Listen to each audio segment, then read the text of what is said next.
नमस्कार। दिल से के इस एपिसोड में हम हिंदुस्तान का जो लोकतंत्र है उसका क्या भविष्य है उसके बारे में चर्चा करेंगे। अब जब हिंदुस्तान आज़ाद हुआ तो लोगों के सपने थे, आकांक्षाएं थी, कुछ पूरी हुई, कुछ नहीं भी हुई। लेकिन उस दौर के लोकतंत्र में, मैं 2014 के पहले की बात कर रहा हूँ, उस दौर में बाय एंड लार्ज लोग by rules of the game खेलते थे। मतलब कि अगर कोई गलत काम हुआ हो तो निष्पक्ष तरीके से जांच भी होती थी, बाय एंड लार्ज। ये तो नहीं कि हर मामले में निष्पक्ष जांच होती थी। बाय एंड लार्ज गवर्नर अपना कर्तव्य निभाते थे। By and large election commission भी अपना कर्तव्य निभाता था।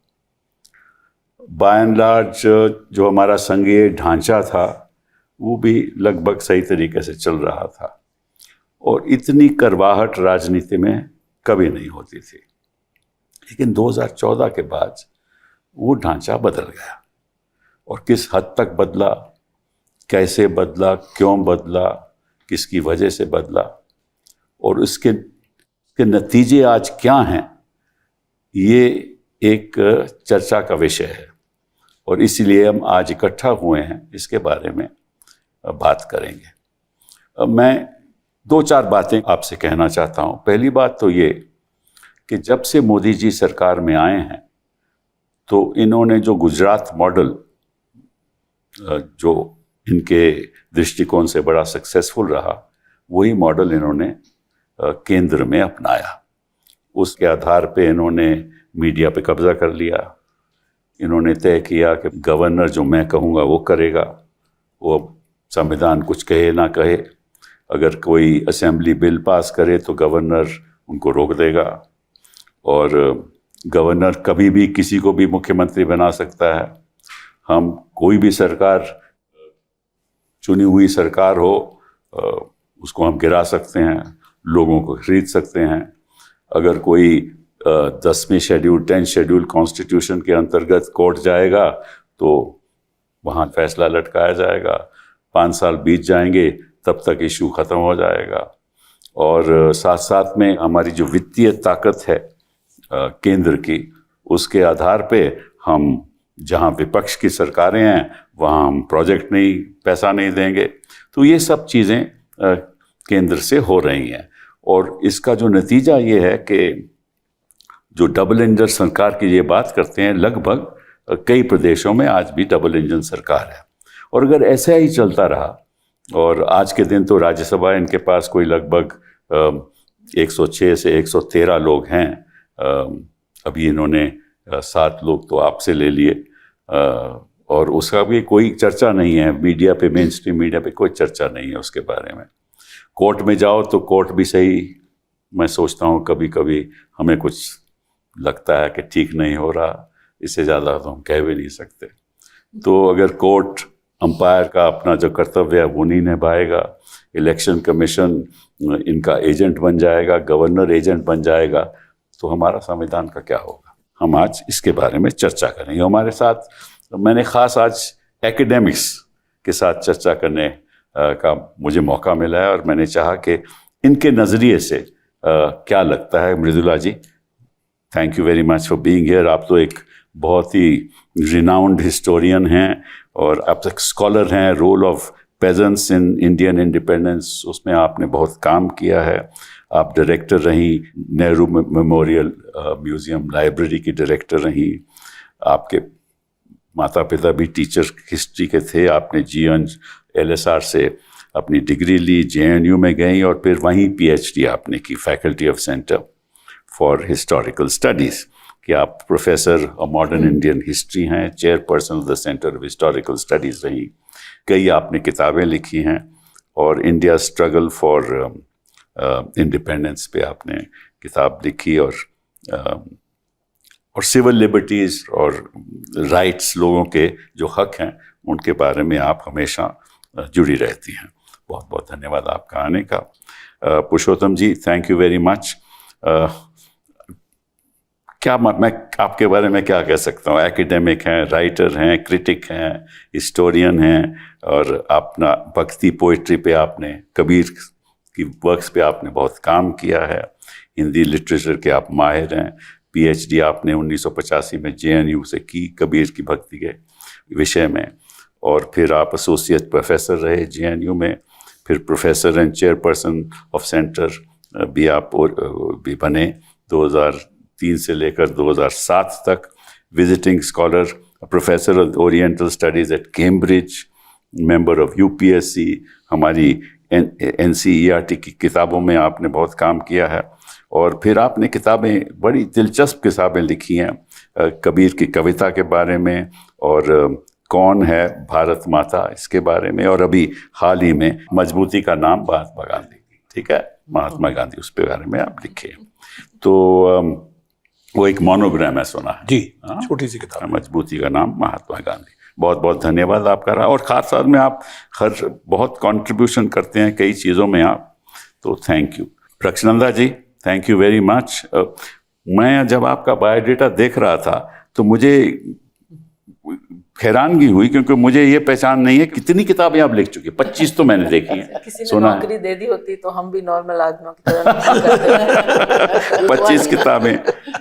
25 किताबें आपने लिखी, 50 एकेडमिक पेपर लिखे, और आपने 1987 में अलीगढ़ मुस्लिम यूनिवर्सिटी में आप लेक्चरर रही।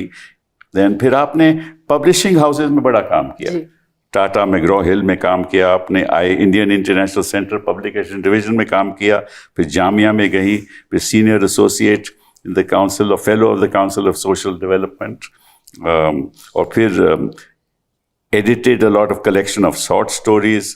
देन आपने एक किताब लिखी है pigeons of dome, stories of communalism in India, फिर इनविजिबल सिटी दिल्ली के बारे में, और फिर आपने कहीं ट्रांसलेशन किया, शॉर्ट स्टोरीज की translation, PhD in progressive writers movement as reflected in Urdu literature, फिर बायोग्राफीज लिखी हैं। बहुत बहुत धन्यवाद आपका आने का। तो मिताली जी, आपसे शुरू करते हैं।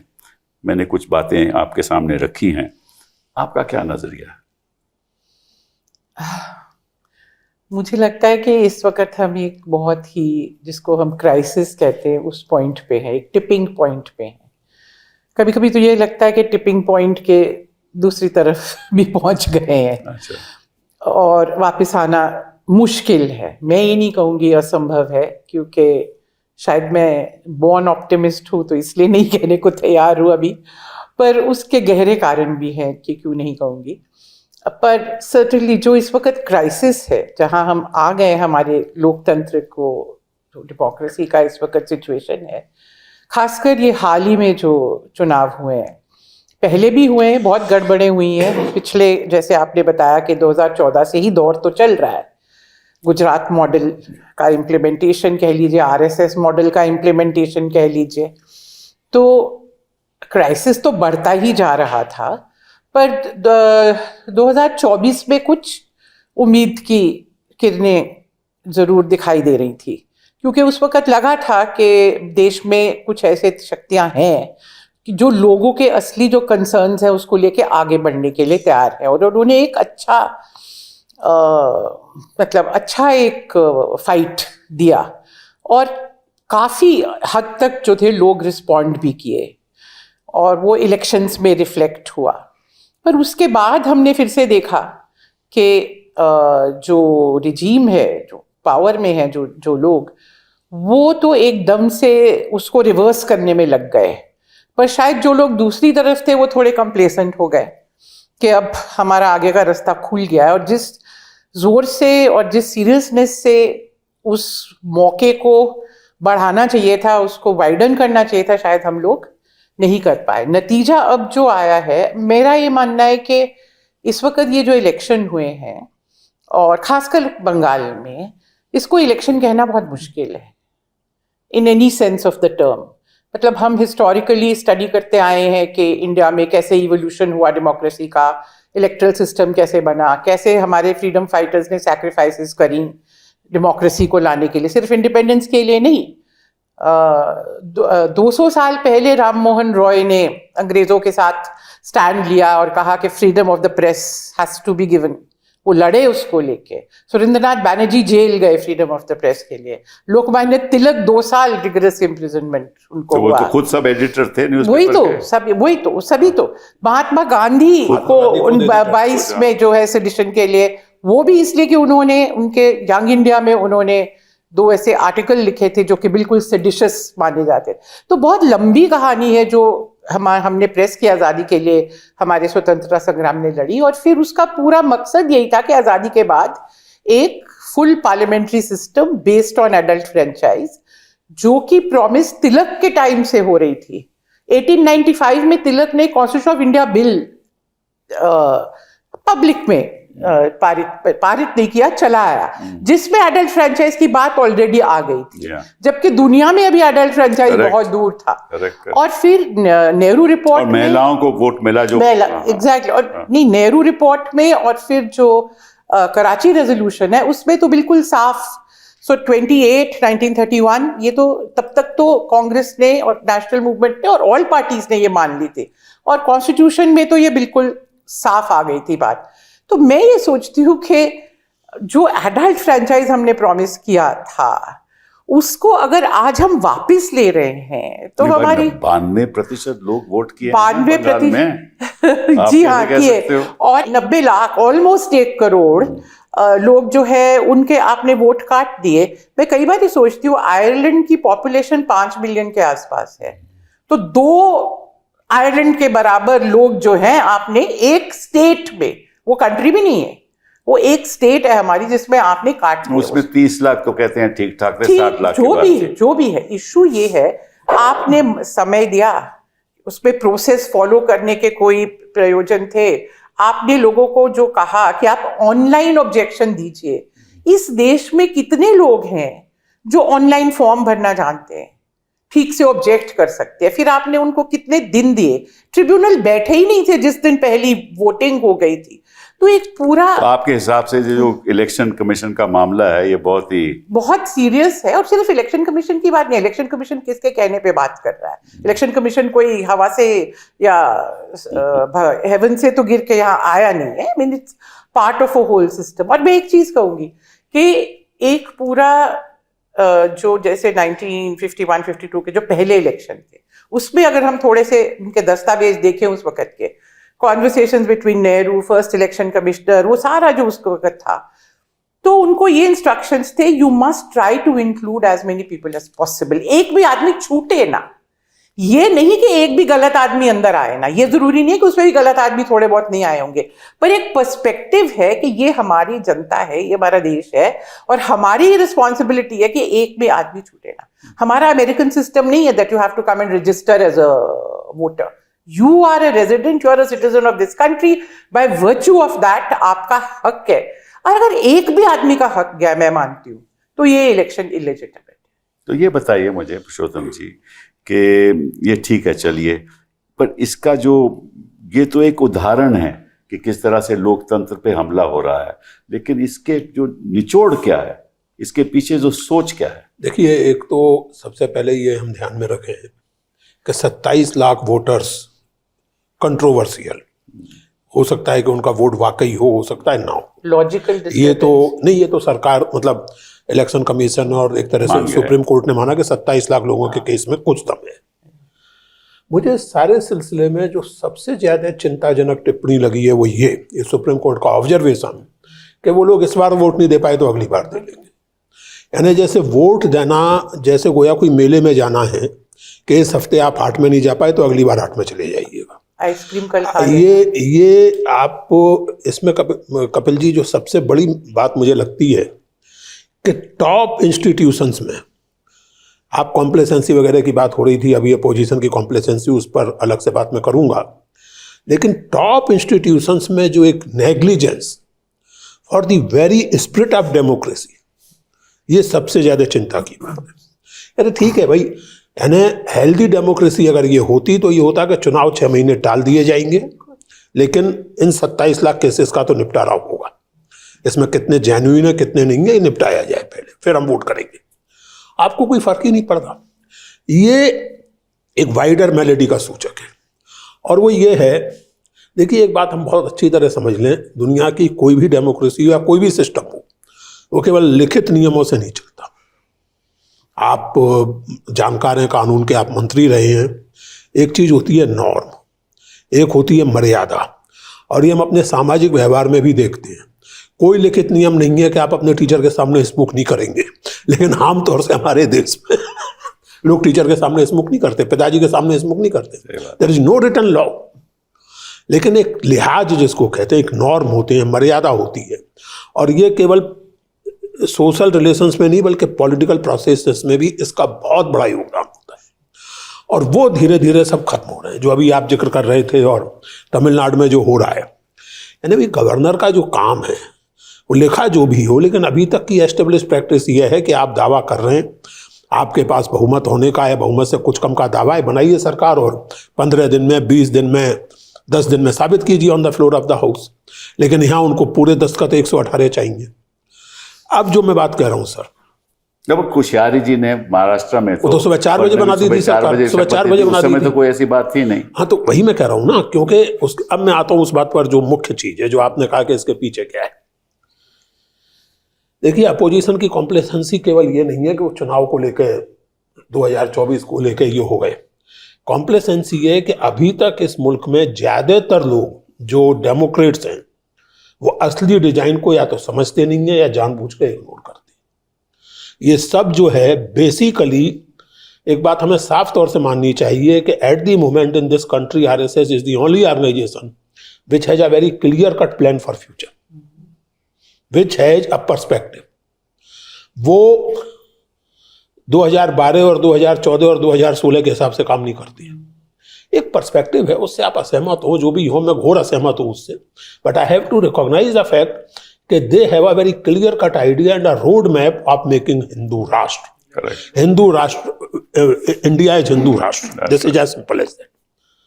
किस अपोजिशन पार्टी के पास इस तरह का एक होलिस्टिक पर्सपेक्टिव है?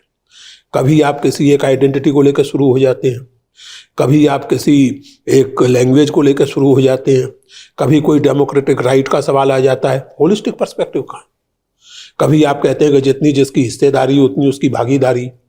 इसका क्या मतलब निकलेगा प्रैक्टिस में? पारसियों का और सिखों का क्या होगा? To put it very bluntly, अगर ये लॉजिक लगाया जाए तो इस मुल्क की 2 सबसे सफल और रिकॉग्नाइज्ड और रेस्पेक्टेड कम्युनिटीज, वो कहाँ फिट होती हैं इस पैराडाइम में, जितनी जिसकी हिस्सेदारी और भागीदारी वाले में? फिर आप कभी कोई इशू ले लिया, कभी कोई इशू ले लिया। Where is the alternative to the project of Hindu nationalism? कहाँ है वो इंक्लूसिव इंडियन नेशनलिज्म? उसकी पॉलिटिक्स कहाँ है? जैसे एक जमाने में दादा धर्माधिकारी ने मानवनिष्ठ भारतीयता कहा था, ह्यूमन इंडियन नेशनलिज्म। ये हम याद रखें कि ये फ्रेज 1948 में इस्तेमाल किया गया था। उस समय सन 45 तक दूसरे महायुद्ध के कारण बहुत सारे पढ़े लिखे और डेमोक्रेटिक चेतना के लोगों के बीच में nationalism had become a suspicious kind of expression. क्योंकि नेशनलिज्म का मतलब हिटलर, नेशनलिज्म का मतलब तोजो और मुसोलिनी। तो दादा धर्माधिकारी ने फ्रेज इस्तेमाल किया ह्यूमन, मानवीयता जिसमें अंतर्निहित है।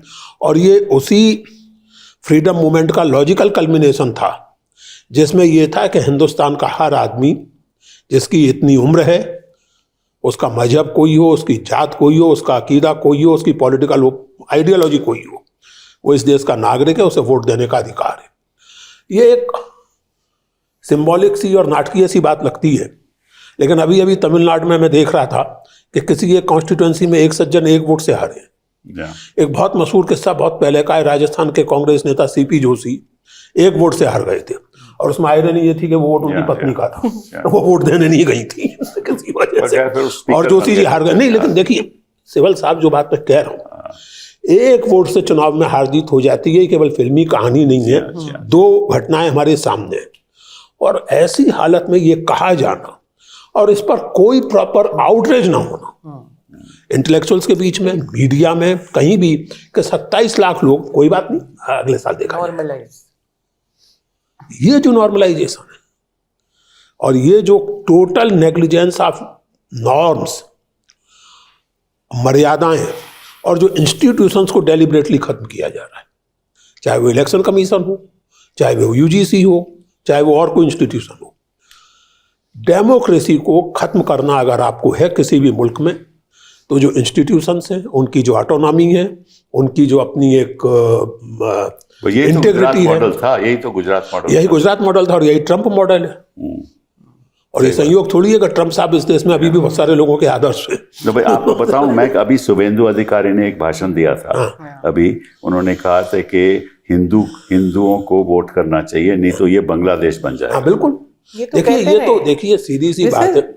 अरे मैं एक चीज आपको बताऊं, मैंने ट्विटर पर, अब मुझे याद नहीं है, लेकिन एक सज्जन जो उस तरह के राइट विंग इन्फ्लुएंसर माने जाते हैं, उन्होंने बाकायदा लिखा था कि बंगाल में कश्मीर की तरह परमानेंटली कुछ अरसे के लिए सेंट्रल रूल कर दिया जाना चाहिए, डिप्टी गवर्नर होना चाहिए, वह लेफ्टिनेंट गवर्नर होना चाहिए, और उसकी स्थिति जो है वो मतलब केंद्र शासित प्रदेश। बात घुसपैठियों की करते थे, किसी घुसपैठिया निकला अभी तक कोई? सवाल घुसपैठिए का नहीं है, सवाल 30% आबादी का है, to put it very bad. हाँ बिल्कुल, यही तो। पश्चिम बंगाल में 30% आबादी उनके हिसाब से संदिग्ध लोगों की, उनके हिसाब से उन लोगों की है जो भाई वर्च्यू ऑफ बीइंग मुस्लिम्स, जिनका पेट्रियटिज्म संदिग्ध है, जो नेशन का हिस्सा नहीं हो सकते, for the simple reason that India is Hindu. तो दैट डिवाइड एंड रूल वो शुरू जो अंग्रेज करते थे, इन्होंने उसका एक नीति बना दी और मानसिक डिवाइड एंड रूल कर दिया इन्होंने।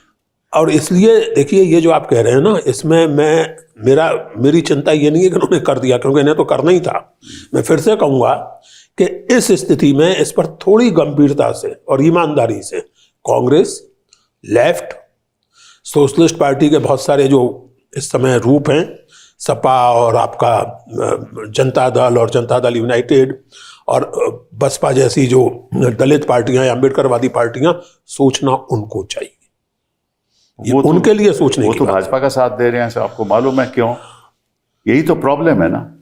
तो फिर इसीलिए फिर जो मैडम कह रही थी, वो जिसको कहते हैं कि ऑप्टिमिज्म ऑफ सोल और ऑप्टिमिज्म ऑफ आत्मा, वो तो मुझ में भी है, लेकिन विवेक मेरा उस ऑप्टिमिज्म को बहुत ज्यादा दूर तक नहीं साध पाता। इसीलिए जो आपने कहा चिंता कि इस देश में ये सच्चाई है, अभी डीएमके के प्रति लोगों की बड़ी सहानुभूति और स्टालिन ने जिस तरह ग्रेसफुली डिफीट एक्सेप्ट की होनी भी चाहिए, but if you talk in terms politics, तो डीएमके भी बीजेपी के साथ रह चुकी है सरकार में, ममता जी बीजेपी के साथ सरकार में रह चुकी हैं, ममता बीजेपी को अपना नेचुरल एली कह चुकी हैं, और बीजेपी के और आरएसएस के अखबार ममता जी को देवी दुर्गा कह चुके हैं।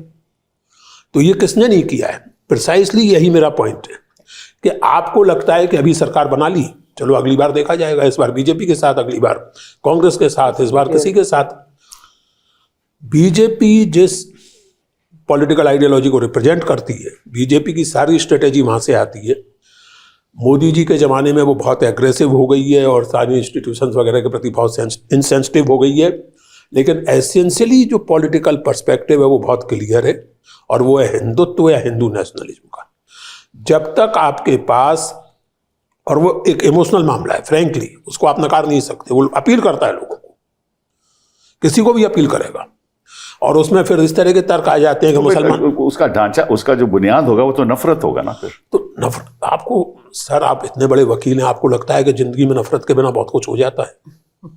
नफरत तो करनी ही पड़ती है। कुछ लोग कुछ चीजों से नफरत करते हैं, कुछ चीजों से करते हैं। ये आप नहीं मान सकते कि जिंदगी केवल मोहब्बत से चलती है। नफरत plays a very important role in human. मोहब्बत से चलना चाहिए। लोकतंत्र में भी कुछ चीजों से नफरत की जानी चाहिए। For example this kind of ideology से, इनसे की जानी विरोध, नफरत नहीं, विरोध नहीं सर, सॉरी। ठीक है, आप विरोध कह लीजिए, कुछ कह लीजिए। द पॉइंट इज कि there are certain things on which you can not compromise. ठीक है, नफरत is a very strong expression, I withdraw it, all right, I withdraw it. The point is कि there are certain things on which you cannot compromise. I agree with you. There are certain things for which you have to provide a credible alternative. That is true. मेरे हिसाब से इस समय हिंदुस्तानी लोकतंत्र की सबसे बड़ी समस्या ये है कि there is no credible and no practicable looking alternative to the idea of Hindu nationalism. और जब तक वो आप डेवलप नहीं करते, 2024 में आप जीत गए, मतलब उनको मेजॉरिटी नहीं मिली, आप इसको अपनी जीत मान लीजिए, खुश हो जाइए। बंगाल को लेकर आप दुखी होते रहिए, तमिलनाडु को लेकर दुखी होते रहिए, चाहे तो केरल को लेकर खुश हो जाइए। हालांकि मैं लेफ्ट को हरा के कांग्रेस आई है, कोई तीर मारने वाली बात है नहीं वहां। The problem will continue. The problem is that lack of a proper holistic view of inclusive Indian nationalism. उसके बिना कुछ नहीं। चलिए रखनंदा जी, जी आपके विचार।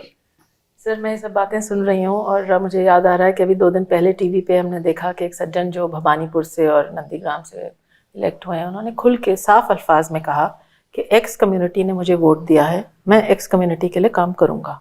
वाई कम्युनिटी ने मेरे ऑपोजिशन को वोट दिया है, मैं वाई कम्युनिटी के लिए कुछ नहीं सोचूंगा।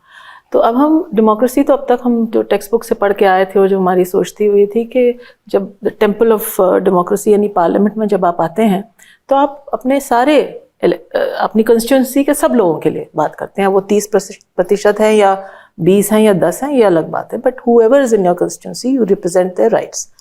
Are we looking at a time, and we are, I mean, it's no longer a question, we are looking at a time when we will have people sitting in parliament saying, I'm only here to safeguard the interests of those who have voted for me. Is this... ये हो रहा है, practical बिल्कुल हो रहा है, वो तो हम देख ही रहे हैं। जिस तरह के बिल आ रहे हैं, जिस तरह की चीज़ें आ रही हैं, जो मुद्दे उठ रहे हैं पार्लियामेंट में, बहुत साफ तरह से ये पिक्चर हमारे सामने आ रही है। तो आपका जो आज का डिबेट है कि फ्यूचर ऑफ डेमोक्रेसी, मुझे लगता है इसको समझने के 2 ही तरीके हैं। एक तो बड़ा इमोशनल रिस्पॉन्स, जिसमें डर ये है कि कभी कभी भी become slightly hysterical over the top. दूसरा ये कि इसको रैशनलाइज करें, लेकिन उसमें भी एक बड़ी चैलेंज है। How do you rationalise the theatre of the absurd? This is the theatre of the absurd. तो अब हमारे जैसे तो आप दोनों मुझे बताइए, इमोशनल रिस्पांस भी दीजिए और रैशनल भी इमोशनल दीजिए। रिस्पांस तो मैं क्या दूं, वो तो सोशल मीडिया आपको देता रहता है। मैं बाय ट्रेनिंग एक लिटरेरी हिस्टोरियन हूँ। मेरा काम है उस इंटरसेक्शन को देखना जो लिटरेचर और हिस्ट्री का है। मैं उसको टटोलती हूँ और वहाँ से कुछ जो भी सबक हासिल होता है उसको अपने रीडर्स तक ले जाने की कोशिश करती हूँ। और जैसा आपसे बता रही थी शुरू में, मैं आजकल बायोग्राफी लिख रही हूँ हसरत मोहानी की। हसरत मोहानी शायर थे, आप जानते होंगे, आखिर बड़े गज़ल के शायर थे, करियर पॉलिटिशियन थे, यानी वो पॉलिटिशियन ही थे, उनके पास और कोई काम नहीं था। और वो कॉन्स्टिट्यूंट असेंबली में थे। 2 साल 9 महीने इस शख्स ने हर डिबेट में पार्ट लिया। फेडरलिज्म के बहुत यकीन रखते थे। उनका तो यहाँ तक कहना था, जब प्रियम्बल पे डिबेट्स चल रहे थे तो सबसे ज़्यादा इनके इंटरजेक्शंस मुझे दिखते हैं जब मैं वो पढ़ती हूँ। उनका तो यहाँ तक कहना था कि we should not be a sovereign democratic republic, we should be a sovereign federal republic. अब हम इस स्टेट में तो नहीं है कि हम कॉन्स्टिट्यूशनल अमेंडमेंट्स की बातें करें, वो तो किसी के पास वो मेजॉरिटी होगी कॉन्स्टिट्यूशनल अमेंडमेंट, हाँ, दूसरे तरीके मतलब इस तरीके से नहीं होगी, किसी और तरीके से होगी। लेकिन जो हसरत बात कह रहे थे उसमें दम है। हमें रीजनल पार्टीज को अगर किसी तरह से दिल्ली में बैठ के हम एक बहुत ही दिल्ली सेंट्रिक पॉलिटिक्स की अप्रोच देखते हैं, लेकिन जो ये रीजनल पार्टीज हैं, जो हसरत के ज़माने में जिनको प्रोविंशियल पार्टीज कहा जा रहा था, आज हम उन्हें रीजनल पार्टीज कह रहे हैं, किसी तरह से ये मजबूत हो जाएं। तो ये जो डबल इंजन सरकार है, जो डबल इंजन सरकार, जहाँ तक तो बिनाइन उसका एक फेज था कि एयरपोर्ट्स हमने बहुत अच्छे कर दिए डबल इंजन सरकार में, सड़कें हमने बहुत अच्छी कर दी, लेकिन अब वो बिनाइन फेज तो नहीं है। अब तो डबल इंजन सरकार हर चीज़ डिसाइड कर रही है। एक ऐसे मुल्क में जहाँ फूड इज़ पॉलिटिक्स, वहाँ डबल इंजन सरकार आपसे कहती है कि यूपी में 2 दिन पहले आपने शायद देखा हो, एक अपने आप में वो बहुत अच्छी स्कीम है, हर डिस्ट्रिक्ट हम एक फूड लेंगे और उस डिस्ट्रिक्ट से उसको मंसूब करते हुए उसकी मार्केटिंग करेंगे, यानी मथुरा के पेड़े और फलानी जगह की गज़क और फलानी जगह की ये, but it's an all vegetarian menu. All the items on this government list are vegetarian. So no Tunday के कबाब, नो लखनऊ गलावटी, नो रामपुर की biryani, nothing. So the government, Bengal की फिश तो खाते हैं, वो जाके खाते हैं इलेक्शन के वक्त, अब बाद में क्या खाते हैं मुझे नहीं मालूम। कहने का मतलब ये है, जब तक a certain lady was saying I'm pure vegetarian, it was in the personal domain. We had memes, we had social media making fun of her. That was in the personal domain. Here I'm not talking of an individual saying she is a pure vegetarian. You know, here we have a state telling us what is good. A state is linking vegetarianism with nationalism. I find that problematic. If I'm a non-vegetarian, I'm no less nationalistic than, and why do I need to wear my nationalism on my sleeve and demonstrate it to everybody? The other thing, MP, again, double engine growth, Anganwadis are being told to not have egg on their menu. We'd rather have a generation of malnourished kids than kids who are, following a certain kind of dharma. मैं आपसे एक सवाल थोड़े अलग तरीके से पूछना चाहता हूँ। आपने कहा ना कि रीजनल पार्टीज को इकट्ठा होना चाहिए। अभी आप रीजनल पार्टीज का इतिहास देखो, इतिहास की जो बुनियाद है वो एंटी कांग्रेसिज्म है। हाँ, ब्रेकअवे ग्रुप्स भी हैं और नहीं, वो एंटी कांग्रेस, समाजवादी पार्टी हो, आरजेडी हो, ये बुनियाद एंटी कांग्रेसिज्म है। तो इकट्ठा कैसे हो? क्योंकि क्या हुआ, इन्होंने कांग्रेस, रीजनल पार्टीज की वजह से कांग्रेस कई प्रदेशों में खत्म हो गई। अब उन्हीं प्रदेशों में बीजेपी उनको खत्म कर रही है। सो आई थिंक देयर इज ये तो रियलिटी है ना। तो उसका क्या सुझाव है, मैं आपसे पूछना एक लार्जर गुड, मुझे तो वही एक समझ में आता है जो कि एक्चुअली आइडियलिस्टिक नहीं है, जो कि एक्चुअली बहुत प्रैग्मेटिक है। एक लार्जर जैसे गुड। पुरुषोत्तम जी ने जी कहा। जी बिल्कुल। देखिए, मैं अगर इजाज़त हो दूँ, एक तो जो इन्होंने बात कही वेजिटेरियन नॉन वेजिटेरियन की, वो केवल वेजिटेरियनिज्म का सवाल नहीं है, बहुत साफ तौर से देखें, erasure of Muslim contribution to the culture of this society, as simple as that. उसमें चीज़ वो है, और चीज़ें भी आएंगी धीरे धीरे।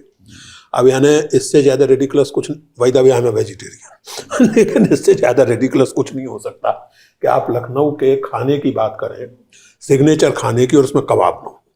सही बात। आप कहीं के भी खाने की बात करें, हिंदुस्तान, आयरनी ये है कि हिंदुस्तान में कुछ आंकड़ों के मुताबिक लगभग 70% हिंदू नॉन वेजिटेरियंस हैं। छोड़ मतलब पश्चिमी उत्तर प्रदेश, राजस्थान, गुजरात, और उसमें भी कुछ particular castes, everybody eats non veg. सही बात। मैं इस डिबेट में नहीं जाता कि क्या अच्छा है क्या बुरा है, लेकिन ये बात केवल वेजिटेरियनिज्म नॉन वेजिटेरियनिज्म की नहीं है, और केवल नेशनलिज्म की भी नहीं है। ये वही चीज़ है, erasure of the contribution from the cultural memory, as simple as that. दूसरी जो बात आपने कही सिवल साहब, वो बहुत महत्वपूर्ण है। आप अगर ये मानते हैं कि सारी समस्याओं की जड़ कांग्रेस है, आप अन्ना आंदोलन याद कीजिए। इंसिडेंटली आप लोगों की सरकार ने उसको बहुत ही बुरी तरह से हैंडल किया, जी हाँ। ये एक अलग मसला है, बहुत ही बुरी तरह से, और वरना ये सब शायद इतनी मुसीबत ना होती, खैर नहीं हुई। लेकिन जब आप ये मानते हैं कि सारी समस्या केवल कांग्रेस है, सारी समस्या करप्शन के आरोप हैं, जब आपको फासिज्म का इमिनेंट खतरा दिखता ही नहीं है, फासिज्म ना कहिए, अथॉरिटेरियनिज्म, टोटलिटेरियनिज्म, वो सब ना कहिए, लेकिन जो घनघोर एक्सक्लूसिनिस्ट पॉलिटिक्स है, और चीज़ों पर आप एकेडमिक लोग डिबेट करते रह सकते हैं कि ये कैटेगरी लागू होती है नहीं होती है, लेकिन एक्सक्लूजन तो दिखता है, जिसका एक उदाहरण हम लोग अभी डिस्कस कर रहे हैं। उस तरह की एक्सक्लूसिनिस्ट पॉलिटिक्स से ज़्यादा खतरनाक आप सो कॉल्ड करप्शन को मानते हैं, तो आपकी प्रायोरिटीज दिख जाती है। सही बात। और यहाँ वो मेरी समस्या जो मैं अंडरलाइन कर रहा हूँ, रीजनल फोर्सेस ताकतवरों, मुझे कोई ऐतराज नहीं। ओवरऑल पर्सपेक्टिव क्या है? कास्ट की पॉलिटिक्स, आइडेंटिटी, किसी भी तरह की रिलीजन आइडेंटिटी, मुस्लिम, क्रिश्चियन, हिंदू, जेंडर पॉलिटिक्स, सब ठीक है, सबका मतलब एक स्पेस से होना चाहिए, but what is the overall perspective? वो ओवरऑल पर्सपेक्टिव आपका क्या है? वो इंक्लूसिव नेशनलिज्म है, या इस तरह का नेशनलिज्म है, या एक तरह की एनार्की? जब तक तो हो ही रही है, देख लीजिए। वही मैं कह रहा हूं ना, तो जब तक आप इस मामले में क्लियर नहीं है Rakshanda ji, regional forces, regional political parties का ताकतवर होना कोई बहुत मतलब जरूरी तौर से अच्छा डेवलपमेंट होगा, ऐसा मुझे नहीं लगता। साफ तौर से मुझे नहीं लगता। ये मैं ये कहना चाह रही थी कि पुरुषोत्तम, आपने पहले भी कहा कि वो ऑल्टरनेटिव विजन नहीं है। मैं मानती हूँ कि इस वक्त हमें ऐसा लगता है कि कोई भी पार्टी, इंक्लूडिंग कांग्रेस पार्टी, अपने एक पॉलिटिक्स में कम से कम रिफ्लेक्ट नहीं करती। वही मेरा मतलब है। कभी कभी करती है। जब मुझे लगता है जब राहुल गांधी ने यात्रा करी तो जरूर वही जो विजन था idea of India freedom struggle का, वही लेके चले। वो जो उन्होंने हार्मनी की बातें करी, जो मोहब्बत की बात करी, जो लोगों के इश्यूज की बात करी, जगह जगह जाके वर्कर, किसान, वीवर, जिस तरह से फिशर फोक, सबके साथ जाके मिले, तो एक मतलब एक तरह से उन्होंने दिखाने की कोशिश की कि ये विजन मेरा है। तो मैं ये कहना चाह रही थी कि विजन तो हमारे पास है, हमारे फ्रीडम स्ट्रगल ने, और हमारे उसके बाद के भी 50 साल के कम से कम जो हमारी डेमोक्रेसी का एक्चुअल वर्किंग है, उसमें बहुत सारे फॉल्ट्स होने के बावजूद वो विजन जिंदा रहा। नहीं, उसको मैं मान रही हूँ आपकी बात। और मुझे लगता है कि इंक्लूडिंग अगर हम इमरजेंसी वाला पीरियड लें, जो कि एक बहुत बड़ा ब्लिप एक तरह से आप कह सकते हैं, तो मुझे लगता है कि उसका अगर पर्सपेक्टिव में अगर हम देखें तो यही कहेंगे कि हिंदुस्तान के लोगों ने डेमोक्रेसी को जब दबाया गया तो उन्होंने रिजेक्ट किया उसको। तो एक तरह से एक strong tradition of faith in democracy, और फिर मुझे लगता है कि 51 से लेके अब तक जो एक्चुअल प्रैक्टिस है कि लोगों को आदत है वोट करने की, एक ये भी एक हैबिट्स ऑफ डेमोक्रेसी भी एक कॉन्सेप्ट है जो मुझे लगता है बहुत पावरफुल है। तो आप उनका हक छीन रहे हैं, तो ये नहीं कि रिएक्शन नहीं होगा। बात मैं मान रही हूं आपकी, इशू यहाँ पे ये है पॉलिटिकल कंसोलिडेशन का बेसिक इशू है। और वहां पे आप बिल्कुल ठीक आपने कहा रक्षांदा को कि बेसिक एंटी कांग्रेसिज्म उनका वो रहा है। कांग्रेस की अपने प्रॉब्लम्स है, थोड़ा बिग ब्रदर एटीट्यूड भी रहता है उनका, किसी कोalition में कॉम्प्लेक्सेस रहते हैं। मुझे लगता है कि कांग्रेस को, और जो बड़ी पार्टी वो कोई और भी हो, और जो रीजनल पार्टीज हैं और छोटी पार्टीज हैं, सबको अपने अपने जो प्रेजुडिसेस हैं, आप हिंदी में क्या कहते हैं, हाँ, पूर्वग्रह जो है वो छोड़ के साथ आना पड़ेगा। और उसके लिए दो चीजें चाहिए, एक तो विजन चाहिए कॉमन जो कि दे हैव टू, बट एक दूसरी चीज मुझे लगता है कि सबको रियलिटी देखनी पड़ेगी कि अगर हम नहीं करेंगे तो हम सब खत्म हो जाएंगे। मैं एक minute, let me just finish, I want to give you an example. मुझे लगता है कि अभी जैसे आंध्रा में चंद्रबाबू नायडू जो हैं वो एलाई कर रहे हैं इनके साथ, और इधर आपके जेडीयू वाले कर रहे हैं। ये दोनों अगर छोड़ दे तो कल को सरकार ही गिर जाएगी सेंटर पे। नहीं, वो जेडीयू को ले लेंगे अब। नहीं, वो बात नहीं है, मैं कह रही हूं अगर ये नहीं, वो ले नहीं सकते। नहीं, that is a different matter, मैं कंसेप्चुअली बात कर रही हूँ। वो नहीं कर रहे कि वो उनकी वीकनेस है और they are paying the cost. मैं कुछ पॉइंट और कर रही हूँ कि हर एक को देखना चाहिए कि जो ममता के साथ हुआ है, जो स्टालिन के साथ हुआ है, जो नीतीश के साथ हुआ है, ये हमारा फ्यूचर ये है अगर हम नहीं संभलेंगे और टाइम पे हम नहीं तो वो कहते हैं ना, वो है वो एक वो बहुत ग्राफिक मैनर में दिखाया था मेरे ख्याल शतरंज के खिलाड़ी में, कि कैसे अंग्रेजों ने एक एक स्टेट को डिवाइड करके फिर पूरे प्रिंसली स्टेट्स को एक एक करके कॉन्कर करते रहे। तो ये मतलब अगर डेंजर को भी समझना बहुत जरूरी है। थोड़ा इससे अलग, बट मैं दो बातें बहुत ब्रीफली करना चाहता हूँ। एक तो ये कि जो आपने वोट हैबिट की बात कही, RSS learns it's lessons very fast and very deeply. Let us give them this credit. मैंने 11 साल पहले जब इमरजेंसी के 50 साल को लेकर बातचीत मीडिया में हो रही थी, तो एक प्रोग्राम में मैंने ये कहा था टेलीविजन पर कि मोदी जी या वर्तमान सरकार इमरजेंसी लगाए बिना इमरजेंसी जैसा माहौल पैदा कर देगी। तो वहाँ जो मौजूद थे एंकर समेत वो सब चिल्लाने लगे थे मुझ पर। क्या आज ये स्थिति नहीं है? आप जैसे इमरजेंसी में लोग पब्लिक में पॉलिटिक्स डिस्कस करने से बचते थे, मैं अपने निजी अनुभव से जानता हूं कि आज एग्जैक्टली वही स्थिति है। पब्लिक में लोग पॉलिटिक्स, खास करके अगर उनकी politics critical of present government है, तो उसको क्लियरली आर्टिकुलेट करने से बचते हैं, क्योंकि गाली गलौज हो सकती है, मारपीट तक हो सकती है। असल में जो सबसे बड़ी चीज है और जो इनकी एक बहुत बड़ी कामयाबी रही है, आप देखें कि किसी भी अथॉरिटेरियन प्रोजेक्ट के लिए जरूरी होता है कि समाज में एक लगातार गुस्से का और इनसिक्योरिटी का माहौल बना रहे। They have succeeded with the active help of media, creating an environment of insecurity and fear and aggression. जब आपको ये लगता है कि हम तो बर्बाद हो रहे हैं, हम इस देश में मतलब हिंदुओं की बहुत बेइंसाफी हो रही है, हिंदुओं के साथ ब्ला ब्ला ब्ला, तो उसके चलते ये होता है कि वो एग्रेशन। अब जैसे हम बंगाल की बात करें तो बंगाल में जो लोगों के अपने रियल परसेप्शंस हैं, let us not forget and let us not ignore this कि बंगाल में गवर्नेंस कोई मॉडल गवर्नेंस नहीं था। उस असंतोष को बीजेपी ने खास तरह से चैनलाइज किया, अपनी पॉलिटिक्स के हिसाब से चैनलाइज किया। हर जगह वो इसी तरह करते हैं और सफल होते हैं। मेरा ये मानना है कि जब तक आप सही कह रही हैं कि वो थ्योरेटिकली मौजूद है और कभी कभी उसकी कौंधें आ जाती हैं, यात्रा में आ गई या कहीं और आ गई, लेकिन वो एक जब तक consistent sustained base of your political programming of everyday politics नहीं होगा, तब तक बात नहीं बनेगी। मैं आपसे दो बातें कहना चाहूँ। पहली बात तो ये, आपने कहा कि हमारे पास विजन तो है। अब विजन का मतलब क्या है? विजन का पालन भी तो आपको करना चाहिए ना। एग्जैक्टली आपके पास विजन तो है, लेकिन आप प्रैक्टिकली पॉलिटिक्स में करते क्या हो? एग्जैक्टली वो विजन के कहीं दूर है। तो जब लोग आपको देखते हैं, वो कहते हैं, कहते तो ये कुछ हैं, वो करते कुछ और है। कुछ है। तो विजन से काम केवल नहीं चलता, उस विजन को आपको अपने असूलों में दायर करना पड़ेगा। तो है ही। हाँ, प्रैक्टिस में लाना होगा। वो प्रैक्टिस में लाना होगा, वो नहीं करते आप। पहली बात तो ये।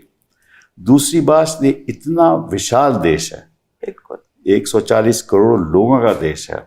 मैं समझता हूं, और मैं दूसरी बात for the purposes of the opposition कह रहा हूं, ये देश कभी एक आइडियोलॉजी से चल ही नहीं सकता।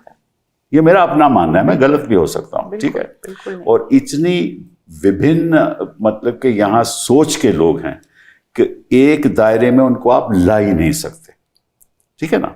तो ऑपोजिशन का ये दृष्टिकोण होना चाहिए कि वो लोग जो इनके संग नहीं हैं उनको पहले आप टारगेट करो, Sure.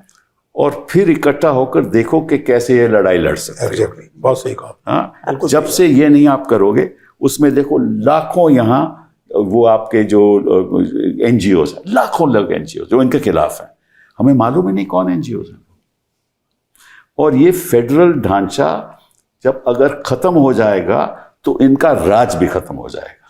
नहीं, आपने बिल्कुल मैं सही मानता कहा हूं। सिबल हाँ। साहब कि ये मुल्क ऐसा है कि यहाँ किसी तरह का एक, चाहे पॉलिटिकल किस्म का हो चाहे रिलीजियस किस्म का, मोनोथिज्म यहाँ की हवा के अनुकूल नहीं है। बिल्कुल ये पॉलिथिज्म का मुल्क है, यहाँ हजारों देवता हैं, लाखों देवता हैं, correct. और वो रहेंगे रहेंगे। पॉलिटिक्स में और जीवन के व्यवहार में भी। आप किसी चीज में एक चीज पसंद करते हैं, किसी में नहीं करते हैं, आप एक जुबान बोलते हैं दूसरी नहीं बोलते हैं, लेकिन इसके आधार पर अगर आप ये कहने लगे कि केवल हिंदी वाला नेशनलिस्ट है, केवल वेजिटेरियन नेशनलिस्ट है, वो नहीं चल सकता। इसीलिए तो मुझे Absolutely होप नहीं। दिखाई देता है। एक मोनोलिथिक ढांचा बनाया जा रहा है, उसके लिए, और वो कोशिश के लिए हर मुमकिन चीज का इस्तेमाल किया जा रहा है, चाहे वो सोशल मीडिया हो, चाहे बिल्कुल किया जा फैमिली रहा है। यूनिट पीक को भी ये बताया जा रहा है कि एक ही सोच से ये मुल्क प्रोग्रेस कर सकता है। तो यानी अगर आपका कोई डिसेंट है, आपके डिफरेंसेस, हमने एंटी सीए में देखा कि कोई भी जरा सी भी सोच अलग रखेगा तो वो गद्दार कहलाया जाएगा, एंटी नेशनल हो जाएगा। तो हमने नेशनलिज्म को डिसेंट से कर दिया है। आपसे बेहतर जुडिशरी कौन जानता है? When was the last time when we had a major note of dissent? I mean, dissent ऐसी जो कि एक्चुअली publicly जो हमारे सुप्रीम कोर्ट में जो डिसेंट करता है वो महिलाएं ही हैं। जी, and पुरुष लोग America dissent नहीं में करते। Ginsburg, Justice Ginsburg made a career out of writing notes of dissent, and she's still remembered and celebrated for that. So I think whether it is the judiciary, whether it is the public domain, whether it is the private domain, the idea of differences, what we're talking about is a country as gloriously multicultural as this should be celebrating these differences.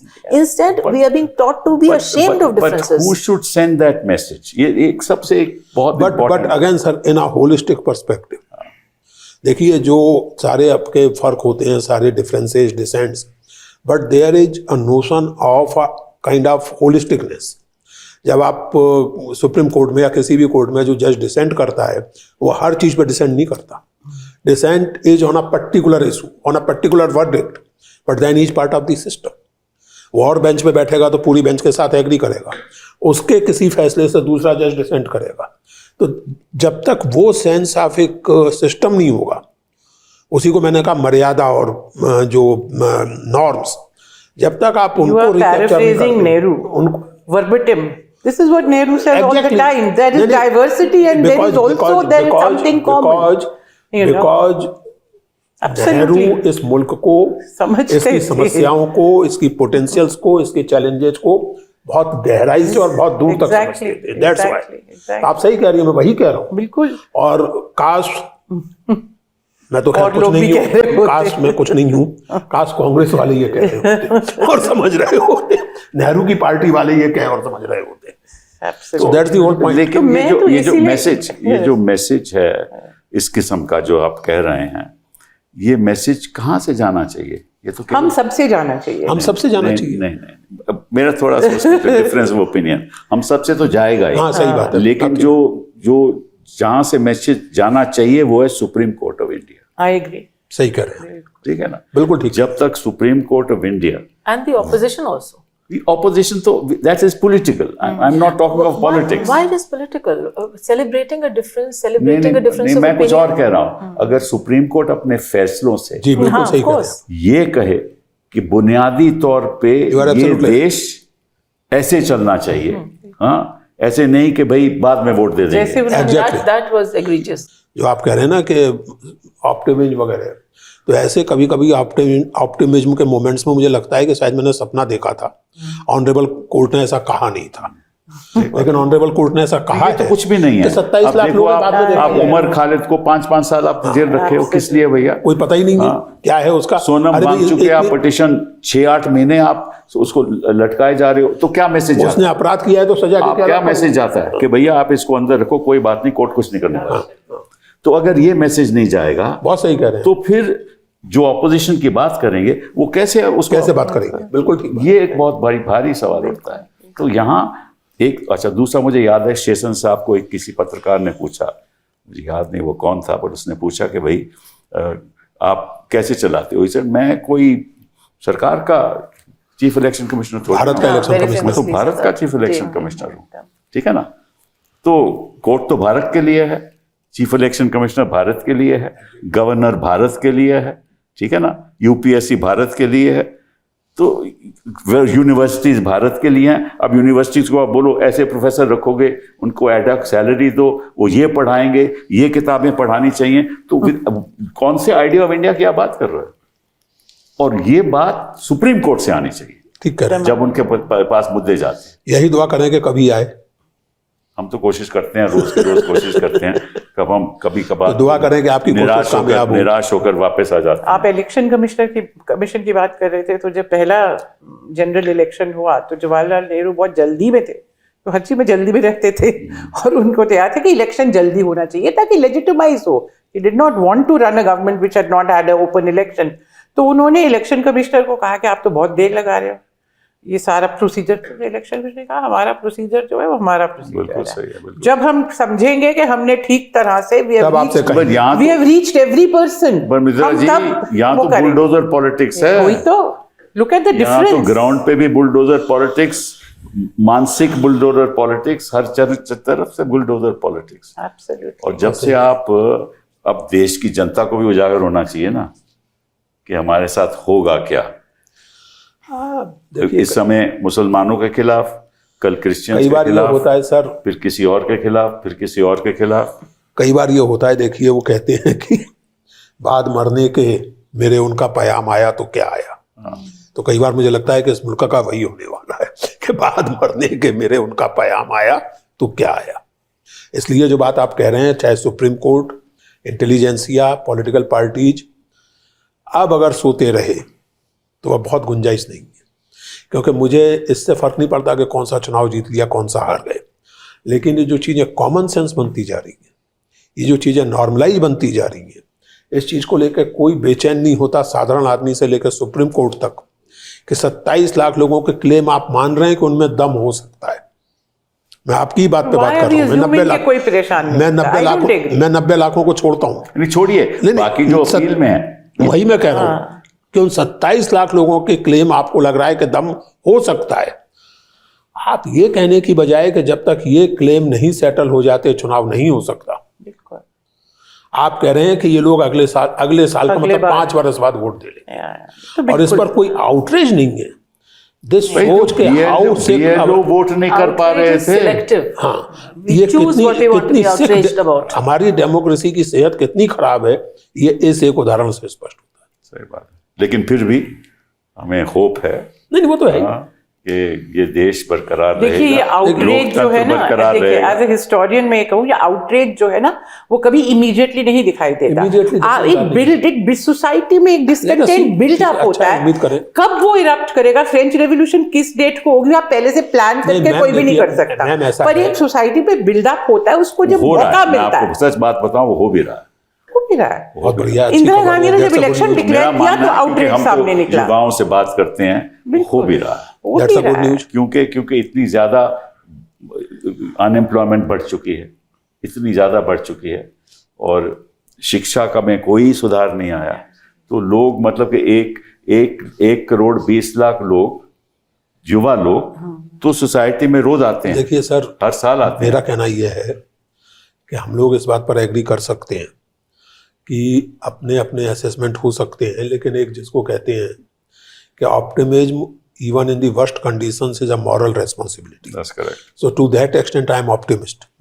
But my sense of practical understanding of politics is rather I am- different. मैं देखिए क्योंकि जो बात आप कर रहे हैं और आप कर रही हैं आउटरीच की, और ये सब बन रहा है, आपने सही कहा कि आउटरीच धीरे धीरे बनता है। पॉलिटिक्स में एक मोमेंट होता है जबकि उस आउटरीच का आप एक पॉलिटिकल इस्तेमाल करते सीज करना है हैं, वो मोमेंट आप बार बार लूज करते हैं, ट्विटर कर देते हैं। वो मोमेंट आप बार बार लूज करते हैं। आप एक आउटरीच बनता है, एक आउटरीच के सामने आप झुक जाते हैं, एक आप पूरे के पूरे पॉलिटिकल माहौल को, एक यात्रा निकली, उसका एक माहौल बना, लोगों को लगा कि हाँ here is the kind of politics जिससे हमें जुड़ना चाहिए। कहाँ गई वो पॉलिटिक्स? दुकान बंद है आजकल। देखिए तो ये दिक्कत हो जाती है। I am not too optimistic about political parties, but I am optimistic about the people of India. Well okay, On sir that आप note, इजाजत दें तो एक मैं शेर पढ़ के बात दीजिए, को खत्म करूं। please, ये please. सरशार सैलानी थे एक साहब, 1969 में उनका देहांत हो गया था, तो सोचिए उससे पहले उन्होंने ये बात लिखी थी, लेकिन आज बहुत मायने रखती जी है। हाँ। उनका लंबी गजल है, उसका एक शेर है, चमन में इख्तलाते रंगो बू से बात बनती है। It's the multiplicity of colours and flowers, the sounds that make a garden. चमन में इख्तलाते रंगो बू से बात बनती है, हम ही हम हैं तो क्या हम हैं, और तुम ही तुम हो तो क्या तुम हो। तो इस वक्त तो हम तो कहीं दिख ही नहीं रहे हैं, और हमसे कोई एक रिलीजन या एक कम्युनिटी की बात नहीं हो रही है, लेकिन वो कोई भी लोग जो तुमसे अलग सोच रख रहे हैं वो तो है ही नहीं। They are excluded. They're excluded, disenfranchised actually. That is true. That is true. But वक्त आएगा। I think the long history, civilizational history of this country is against the present trend. That's And that will assert itself. Sure. But as Gandhiji said, one day the tyrant will go. Issue is how much damage they would have माफ caused in the कीजिएगा, meantime. मैं I don't want to sound this thing, लेकिन ऐसे हाँ, तो अच्छे mood में ऐसे नहीं हो। मुझे मनमोहन जी याद आते हैं, ऐसे मोमेंट में मुझे मनमोहन सिंह याद आते हैं। अच्छा। In the long run we all are dead. But in the short run, we are alive. Thank you. Thank you.